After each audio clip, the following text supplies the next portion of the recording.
Nyamuk yang dikenal sebagai Aedes aegypti berasal dari Afrika. Selama 400 tahun terakhir, nyamuk ini telah menyebar ke seluruh wilayah tropis di dunia dan menularkan virus-virus seperti dengue, Zika, chikungunya, dan demam kuning. Saat ini, nyamuk Aedes aegypti memaparkan risiko dengue pada lebih dari separuh populasi dunia. Namun, kami membuat terobosan yang mengubah segalanya. Kami menemukan cara mencegah Aedes aegypti menularkan dengue dan penyakit lain. Metode kami menggunakan bakteri yang aman dan alami bernama Wolbachia, yang hidup dalam sel-sel serangga dan ditularkan dari satu generasi ke generasi selanjutnya melalui telur serangga. Inilah cara kerjanya. Wolbachia ditemukan alami dalam sekitar 50% spesies serangga berbeda, termasuk lalat buah, ngengat, capung, dan kupu-kupu. Kunci dari keberhasilan Wolbachia adalah kemampuannya untuk memodifikasi reproduksi serangga pembawanya sehingga bermanfaat. Inilah cara kerjanya.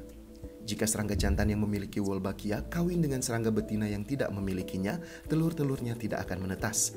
Jika serangga betina memiliki Wolbachia sementara jantannya tidak, telur-telurnya akan normal. Semua telur itu akan menetas dan anak-anaknya akan membawa Wolbachia.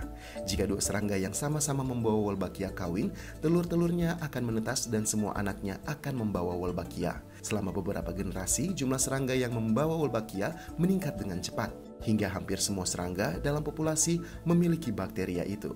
Kami ingin melihat apakah kami dapat menggunakan Wolbachia sebagai cara untuk menghentikan penularan dengue. Untuk melakukannya, kami harus memasukkan Wolbachia dahulu ke nyamuk, agar dapat berkembang dan diturunkan ke generasi selanjutnya.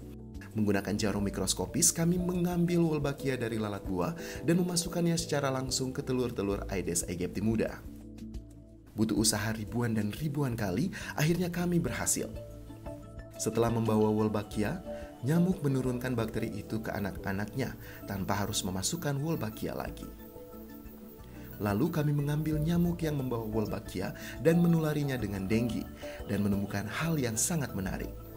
Virus ini tidak berkembang dengan baik dalam nyamuk. Jika tidak dapat berkembang, virus ini tidak dapat ditularkan ke manusia. Langkah kami selanjutnya adalah menguji pendekatan ini di komunitas-komunitas yang sudah mengalami masalah dengue selama bertahun-tahun. Nyamuk Wolbachia dilepaskan sekali seminggu selama 10 hingga 20 minggu, dan dalam beberapa bulan hampir 100% nyamuk memiliki Wolbachia. Bertahun-tahun kemudian nyamuk itu masih membawa Wolbachia.